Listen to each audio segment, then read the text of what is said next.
I can't call you, and before I begin my response to the budget, I just want to take this moment to remember all of those who lost their lives in the Creasla tragedy 3 years ago today. Very close to this time, and 3 years on, that tragedy still has left many scars and pains, and the families are still searching for answers. And I would say that the Minister for Justice has refused to meet the families until the end of the criminal investigation. I think that's the wrong decision, and I would ask him to reflect on that decision, particularly this day. And Chakrak Moore ara ta ogab da gre din seo na ta du treke ta du lat hen budget in seo at en seo ta skrifte ag fin the gale budget a cregan ebrie agus chiley honara horse diva should at where and dreameria Codu beat the hostis moral tala grieve be hon and sell a stapu fuishu be kain drakflan hon lanuinch gudjo le gearchim tihiakte agus slinte agus galanty tehan skriste agus kate sa wasker brusker and kid can you and kid emptiak the base again budget shaw na a north rye petrol agus diesel energy scannula agus shaw mask and the Oireachtas is massa a anicmage a well can Corlia's generations of Irish parents remind their children it's just the veil a maltare self-praise is no praise at all. And that is what just echoed loudly right across these benches of the Dáil. Self-congratulatory applause and black-slapping that would make you all blush with embarrassment and shame. Because when all the clapping is done, when all the backslapping is over, and the government benches die down, when the dust settles in all of the spin that we've heard, the bluster, the deluded arrogance that's come dripping from both ministers' speeches, ordinary people, where are they? They're left in the cold. Hard reality written here in the black and white of this budget. And your big message here in this budget, and people have heard it loud and clear here today, is that you're on your own. This is a budget written by Fine Gael, a budget that abandons workers and families to look after those at the top. No help with the cost of living crisis, no action to end the rip-off, no break on taxes, a blueprint for the continuation of the never-ending crises in our housing and health, and election promises, one after the other, torn up and thrown in the bin. The first decision, the first impact of this budget will be that petrol and diesel will go up tonight, hitting hard-pressed families already. It is one of the worst government decisions that we've had, and I am shocked at what's in this budget. I was asked earlier on by somebody in the media, what do you think? And I says, I don't believe it. There's something that they're going to pull out of the rabbit. There's no way that they're going to abandon workers in the way that was suggested. But by God, you did that. You give them nothing. This budget reads as a catalogue of handouts for those at the top. If you're a big corporate landlord, a wealthy property developer, if you're one of the bailed-out banks, this budget is a mighty sweet package for you.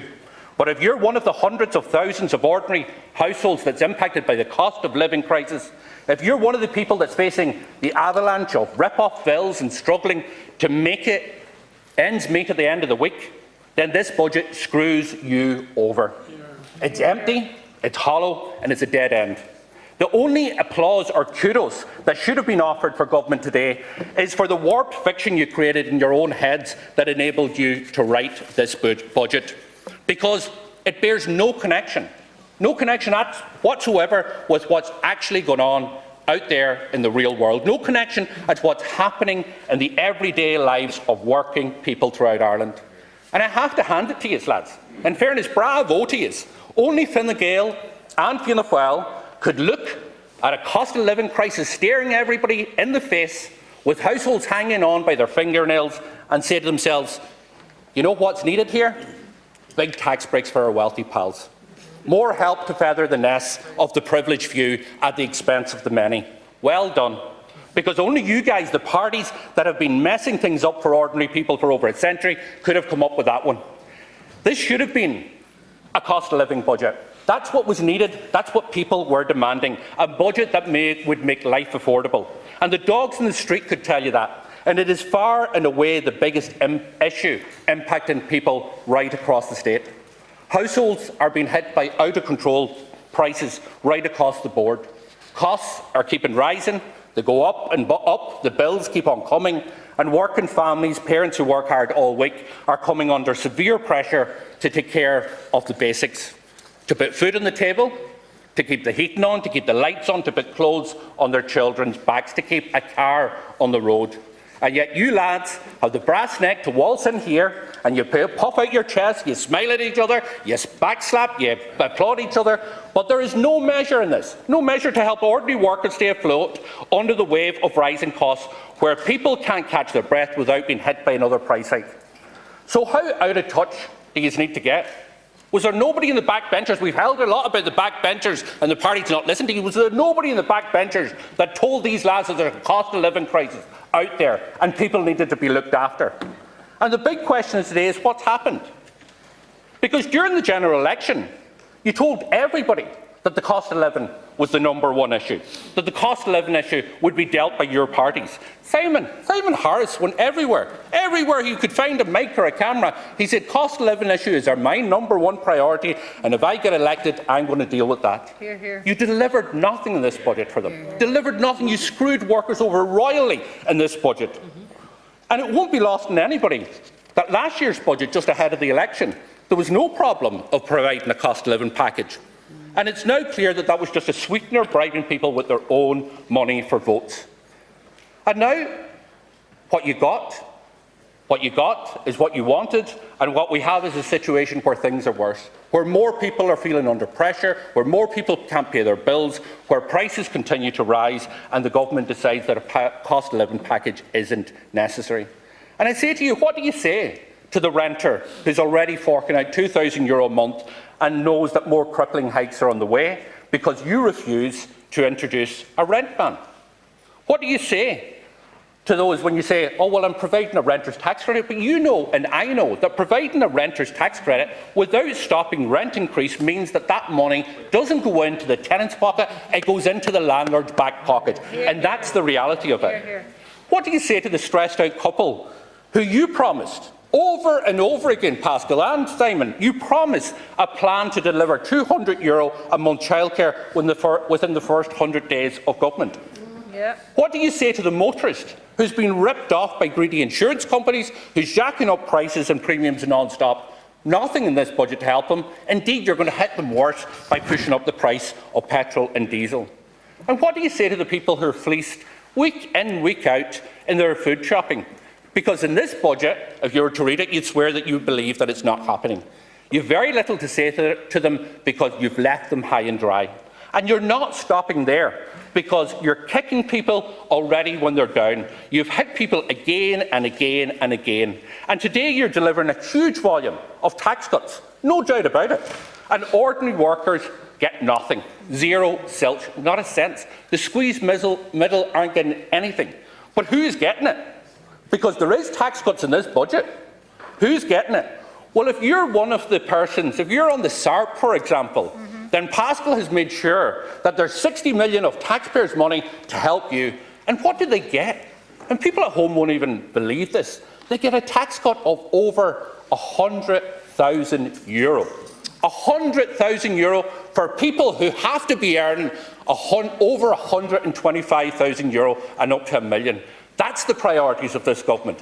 But the families that I'm talking to in my constituencies who's out there working, earning 30 and 40 and 50,000 euro, they get nothing in this budget in terms of tax breaks. But others get tax breaks as well. Developers, landlords, they're going to get tax breaks, and of course the sweetheart deals for the banks remain. So you couldn't make this up if you tried.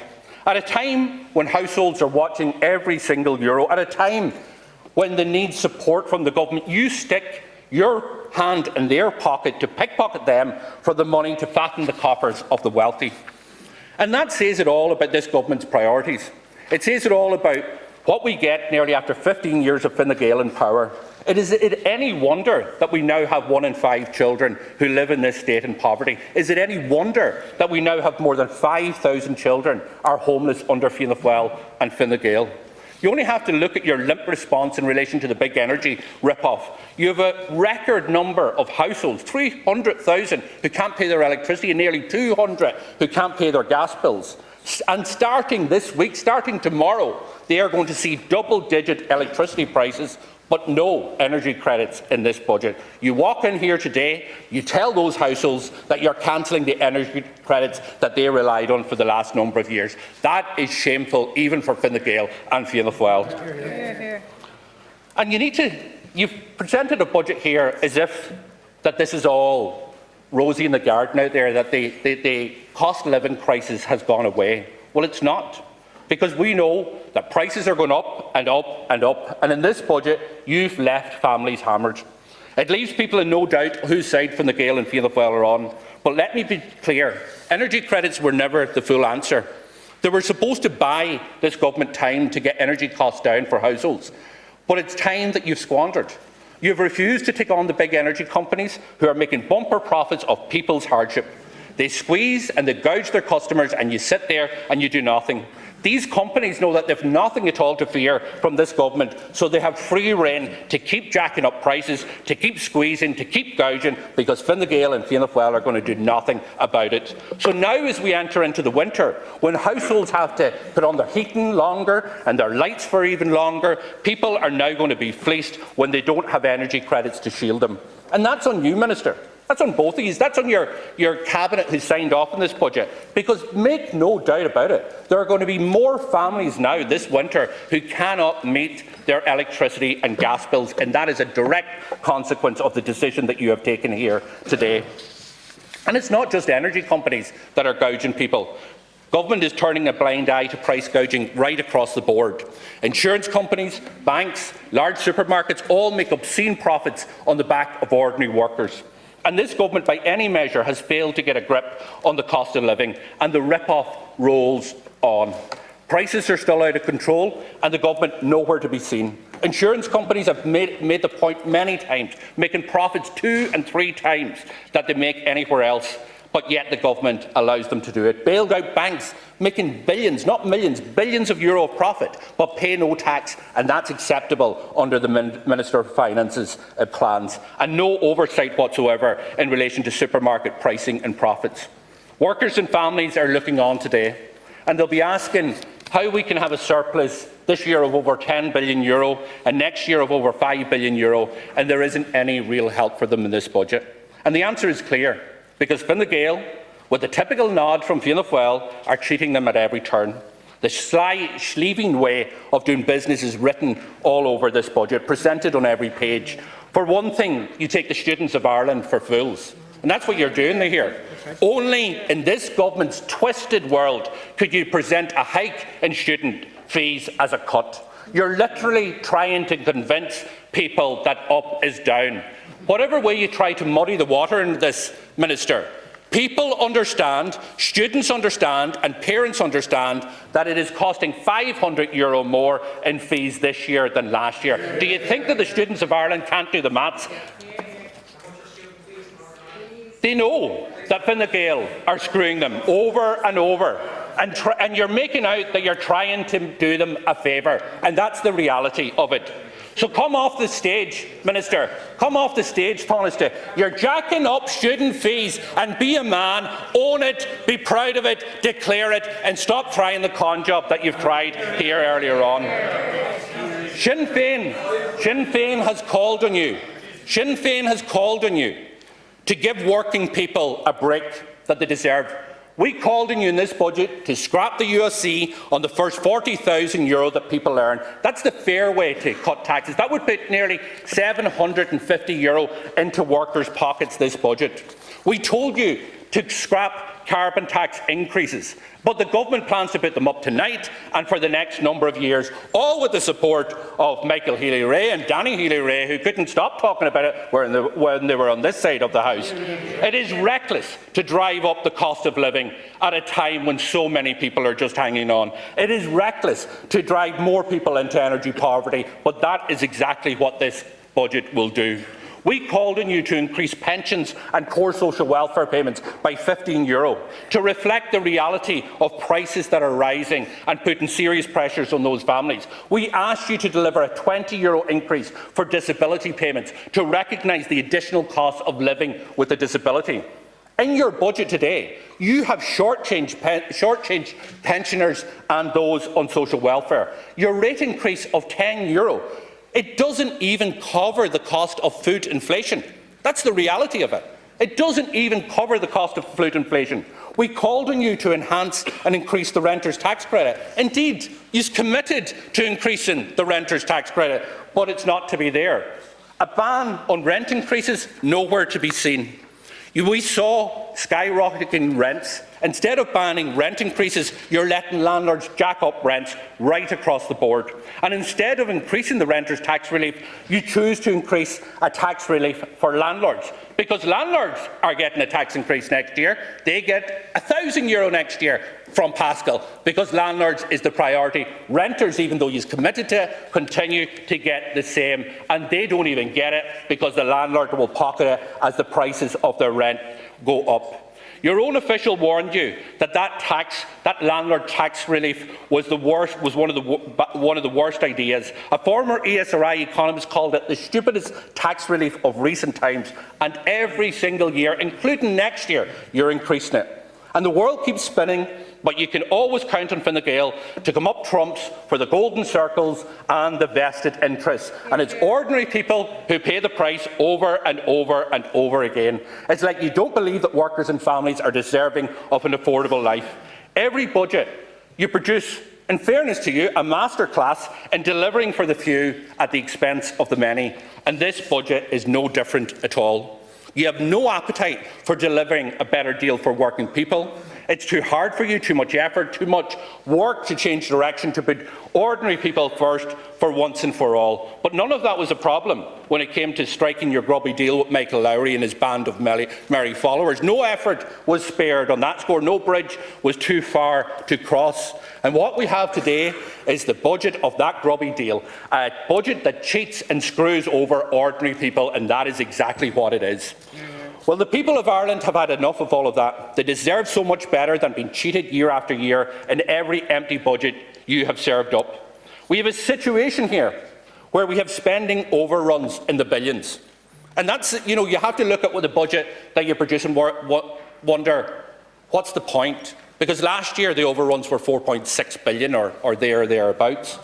And we have overruns over and over again, and the fact that your contingency fund of €1 billion is so large is an acknowledgement that your two ministers have put up the white flag and said, really, it's now a feature of Fianna Fáil and Fine Gael that overruns are out of control and we can't control them. So let's put a wee pot there of €1 billion to deal with these overruns in the future.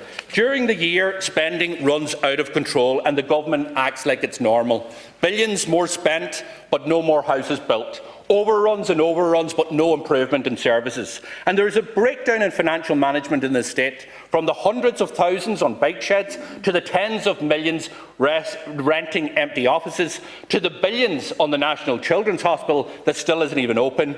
The IPAS system, which is like the Wild West, government has made a small number of individuals multi-millionaires overnight, with billions being spent, with no checks or oversight, handing over huge sums of taxpayers' money to operators where there's no signed contract, proof of ownership, leases. This is mad stuff, but this is normal now under Fianna Fáil and Fine Gael.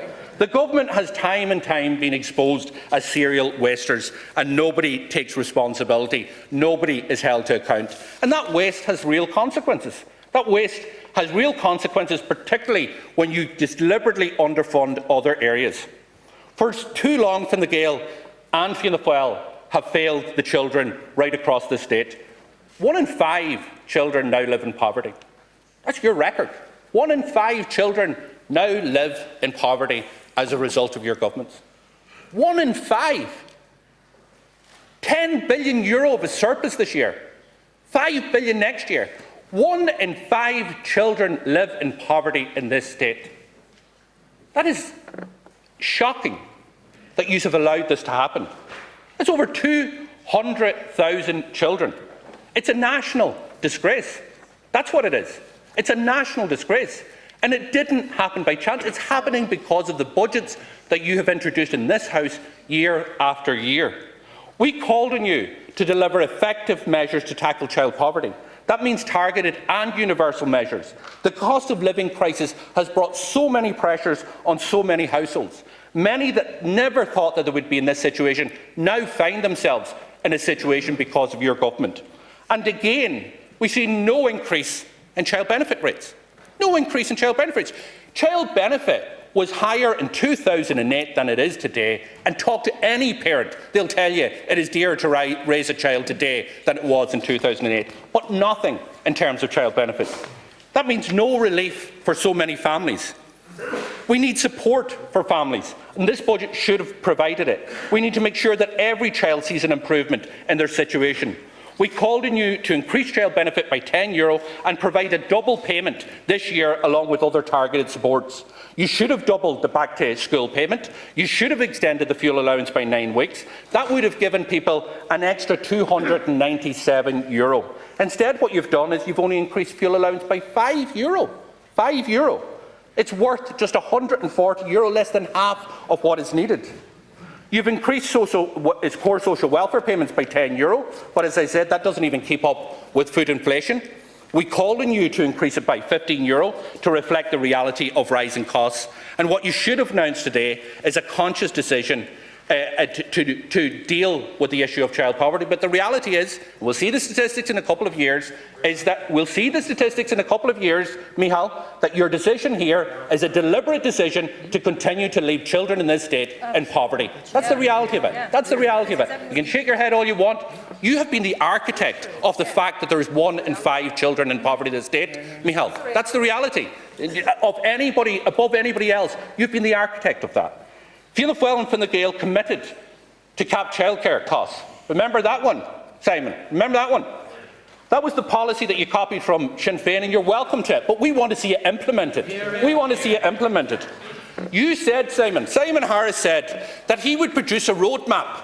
This is before the election now. Simon Harris said he would produce a roadmap within the first 100 days. It was a priority for his government. 100 days came and went. 200 days came and went. Still no roadmap. He said earlier this year, reducing the cost of childcare is a priority for me, and I can tell you, as leader of Fine Gael, we will make real progress on the cost of childcare in this budget. Where is it? Where is it? Where is it? Where is it? There is no reduction in the cost of childcare for people in this budget. Where is the progress on the €200 a month, Simon? Instead of delivering a cap of €200 a month, what you've delivered is a cap of €200 per week. That's what you've delivered. That's what you've delivered, Simon. You should be red with embarrassment instead of trying to heckle me across the chamber. Another election promise broken. Another election promise broken. And just like childcare, yeah, you've been in government about 16 years, yeah, and you've made a balls of it. Yeah, I agree. And just like childcare, you've copied Sinn Féin's plan to abolish the means test for carers. And again, you're welcome to that policy, but let's get it implemented. What you've done in this budget would take you more than a decade to abolish the means test in carers in relation to the amount of money that you've set aside, and that is not acceptable to us or indeed the carers of Ireland. Now, let's get to the issue of housing, because the housing crisis continues to deepen. It's dragging people down with it, and it's over a year since the Commission on Housing, your own Commission, said that we need to see a radical reset in relation to housing. What did you do in that year? You built less houses than the previous year. You couldn't make that up. That was your response to the Commission. You built less houses than the previous year, and you have delivered. You can't even deliver in targets that are abysmally low. And why has this happened? Because you're stuck to the same old failed policies. And this budget isn't going to fix the housing crisis. Indeed, I've been of the view for many years now, Fine Gael and Fianna Fáil will never fix the housing crisis. Because soaring house prices, rip-off rents, are hardwired into Fianna Fáil and Fine Gael's housing plan. It is not a bug in the system, it is a feature. Incompetence alone doesn't explain the housing crisis. It's not by accident that we're in this situation, it's by design. Over a decade of this housing crisis, and we have politicians and government wringing their hands, saying that they're doing all they can to solve it. When the crisis gets worse, every single year, the crisis is getting worse. So what are we being told now again? The old Fianna Fáil tune. We're being told now that we need to give more money to investors, we need to give more money to developers. If we just give them a little bit more, then the housing crisis will be solved. Tax cuts are the big idea from Pascal. We're going to vote tonight with no information really on €250 million tax cuts to developers for the sale of apartments. It's going to cost us €250 million next year. If the apartments aren't being built at the minute, then they can't be sold by next year. So this is dead money. This is money for apartments that are already under construction, and I'm sure the developers are laughing their heads off and looking at what they're going to do with this huge bonanza that they're getting for apartments that are already under construction. But the idea of bringing in a €250 million tax cut with no information, no detail, and to be voted on tonight is absolutely ridiculous. I've engaged extensively on this issue a number of years ago, and we were told, we had briefings from the department, we engaged with industry, we're told it would be difficult to administer, but crucially, it wouldn't move the dial on house prices, and crucially, that it would just get pocketed by developers.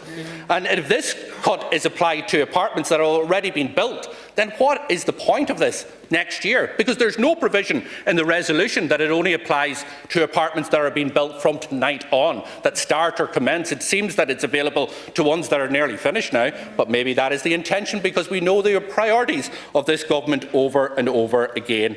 And all the time, you come in here, like every single year, and say, this is the budget that's going to fix the housing crisis, this is a housing budget and all the rest. And what happens? Every year, the crisis gets worse. House prices go up, rents go up, homelessness go up, and more people lose hope in relation to the future of this state. In terms of health, we have a health system now where people are afraid to go into the hospital. We have loved ones who are left for hours on ends on trolleys or in chairs, where places of healing are described as war zones, where a person goes through the doors of University Hospital Limerick or St James's or indeed many of the other hospitals, and they're expected to stay 12, 14 hours on a chair before they're even seen, before they even can get onto a trolley, or before they're discharged home. And people shouldn't be afraid to go into hospital or to bring their loved ones to hospital, but that is the reality. Despite the effort, the huge effort of our healthcare staff, that is the reality. And that is why the first thing this budget should have done in health is to provide the €2 billion in capital funding to make our hospitals safe, to drive on the elective hospitals and to guarantee a second emergency department in the Midwest. But this budget again falls way short in relation to all of that.